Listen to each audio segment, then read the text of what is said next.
Ignition sequence starts. 6, 5, 4, 3, 2, 1, 0. Liftoff. We have a liftoff.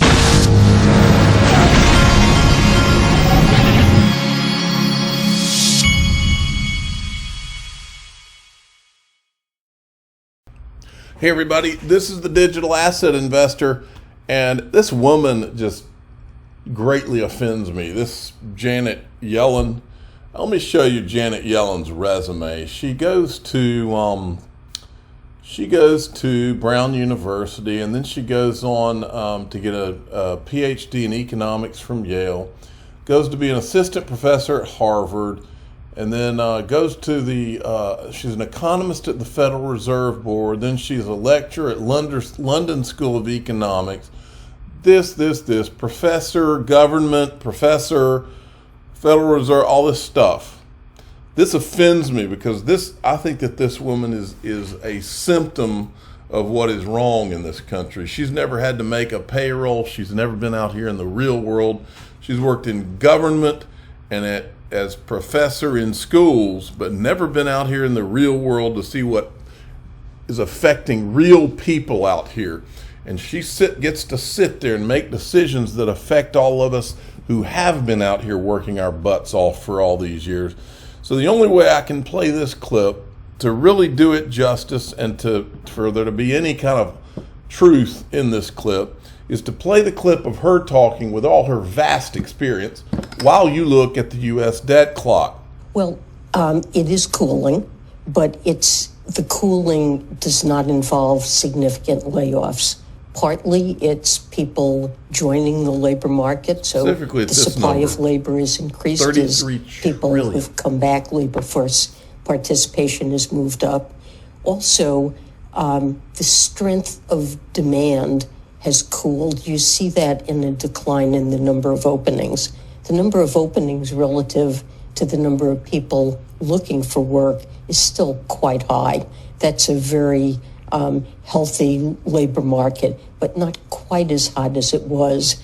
And the fraction of workers who quit their jobs, that's sometimes a metric that gives some insight into the just how hot what the you labor just heard market is just a big bunch of BS, folks.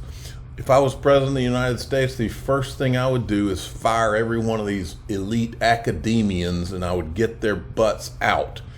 And then the next thing I would do is I would go out to people who have been running businesses for decades across our country.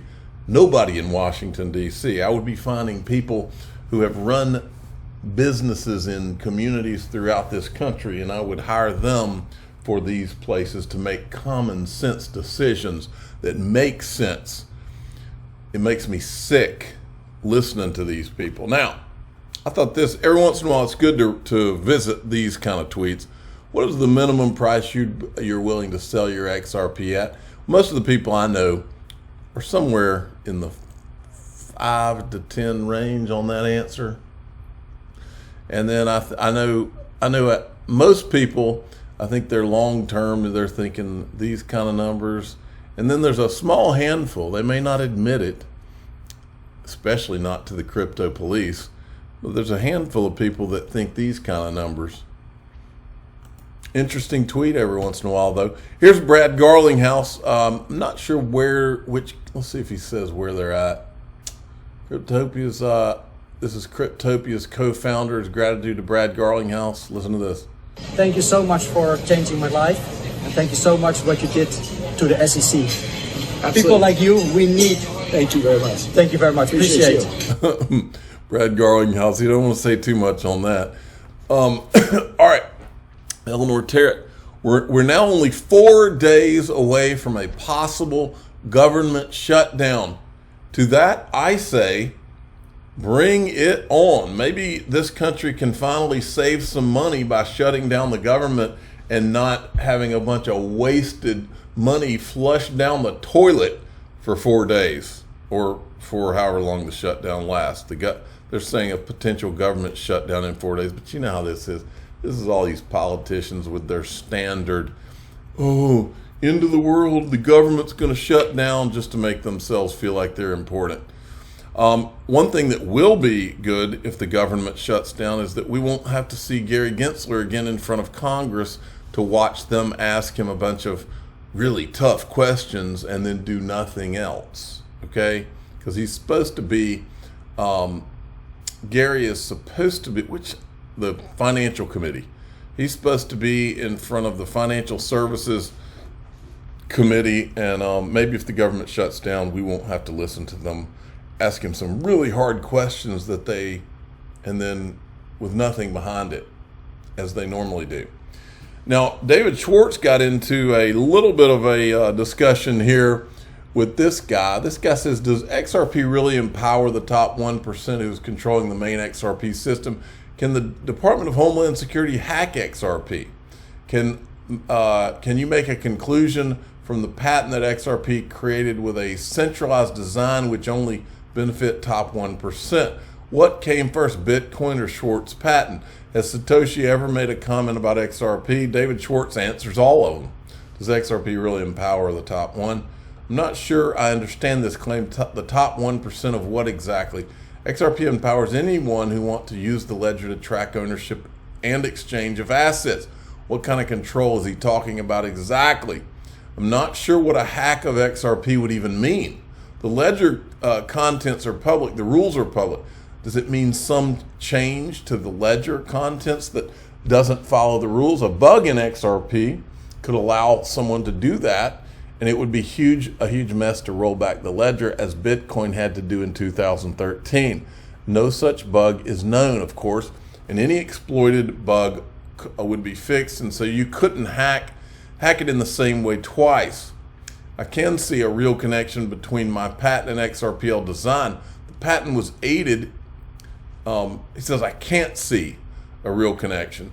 The patent was aimed at using standard CPU power that would otherwise go to waste, but technology didn't evolve as most people expected it to, and the patent became mostly irrelevant. My patent predates Bitcoin, but the main insight in Bitcoin was using proof of work to solve the problem, the double spend problem, which my patent doesn't relate to. No, he's talking about Satoshi. No, he did make a comment about the original Ripple Pay system, but a native asset XRP is the core technical difference between XRPL and the original Ripple Pay system. Interesting questions there. Now here's an interesting little clip about the IMF. Listen to this. And this ties in nicely into what the governor of Bank of England recently said, that if the IMF wants to retain the current control and the basket of special drawing right currencies, central banks will have no choice but rather adopt central bank digital currencies. And this. All right. And finally, I wanted to finish with this. I'm trying to bring out different things for Stephen Narioff, who is the Eastgate Whistleblower now. And I wanted to keep bringing out different things that have bothered me or things I've wanted the questions to. Let's recap. 5/5/2015, Katie Horn, Assistant U.S. Attorney, signs off on Ripple FinCEN settlement. 1/24/2018, Jay Clayton speaks at Stanford. Katie Horn asks a question. That's her there.